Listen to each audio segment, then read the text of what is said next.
భయ్యా, నిన్న ఎవరైనా సరే ఈ క్వశ్చన్ అడిగారు అనుకోండి, ఏది అరే మనకి డబ్ల్యూటీసీ మళ్ళీ స్టార్ట్ అయింది కదా ఈ సైకిల్, మరి దీంట్లో ప్రజెంట్ మరి ఏ టీం టాప్లో ఉందిరా అంటే ఏం చెప్తావు? తెల్లమొఖం వేసుకుని చెప్తావా?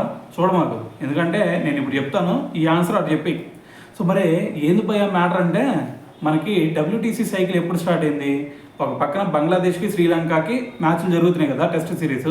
సో దాంట్లో 2 మ్యాచ్లు కంప్లీట్ అయినాయి. ఆ 2 మ్యాచ్లు ఏం జరిగింది? ఒక మ్యాచ్ డ్రా అయింది, ఇంకో మ్యాచ్ వచ్చేసరికి శ్రీలంక గెలిచింది కదా. సో ఇక్కడ శ్రీలంక గెలిచింది, అది గుర్తుపెట్టుకో. సో దాని తర్వాత ఇంకో పక్క చూసుకుంటే ఆస్ట్రేలియాకి వెస్టిండీస్ మధ్య కూడా ఇంకో మ్యాచ్ జరిగింది కదా. సో మొత్తం 3 టెస్టులు, వాటిల్లో ఆస్ట్రేలియా గెలిచింది. సో ఆస్ట్రేలియా గెలవడంతో వాళ్ళు కూడా మరి వాళ్ళతో కూడా పక్కన పెట్టేసి గెలిచిన టీంలో. దాని తర్వాత ఇంగ్లాండ్కి ఇండియాకి మధ్య కూడా మన ఫస్ట్ టెస్ట్ కంప్లీట్ అయింది కదా. ఈ టెస్ట్లో ఎవరు గెలిచారు? సో మన ఇంగ్లాండ్ గెలిచింది. సో కాబట్టి 3 గెలిచిన టీమ్స్ ఏవి? Australia, England, Sri Lanka.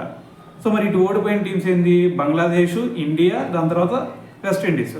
అయితే మరి ఇప్పుడు ఫస్ట్ ప్లేస్లో వచ్చేసరికి మనకి ఆస్ట్రేలియా, వెస్టిండీస్ మీద గెలవడం వల్ల ఆస్ట్రేలియా ఫస్ట్, దాని తర్వాత ఇండియా మీద గెలవడం వల్ల ఇంగ్లాండ్ సెకండ్, దాని తర్వాత మరి బంగ్లాదేశ్ మీద గెలవడం వల్ల శ్రీలంక థర్డ్ అనమాట. సో మరి వీటిల్లో మరి 4th ప్లేస్ మన ఇండియానైనా అనమాకు. ఇండియా అట్టయిద్ది?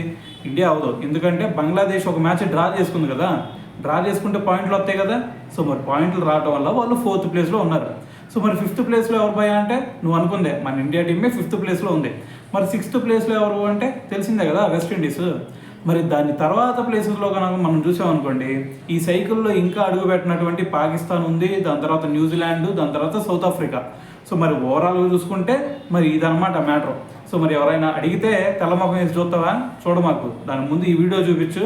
సో వాళ్ళే అర్థం చేసుకుంటారు, ఓకేనా? సో మరి 5th ప్లేస్లో ఉన్న మన ఇండియన్ టీం ఫస్ట్ ప్లేస్కి వచ్చిద్దా రాదా? సో దీని గురించి ఏమనుకుంటున్నారని తెలియాలి కదా. సో మరి కింద కామెంట్ చేస్తేనే కదా తెలిసేది. కామెంట్ చేయి మరి.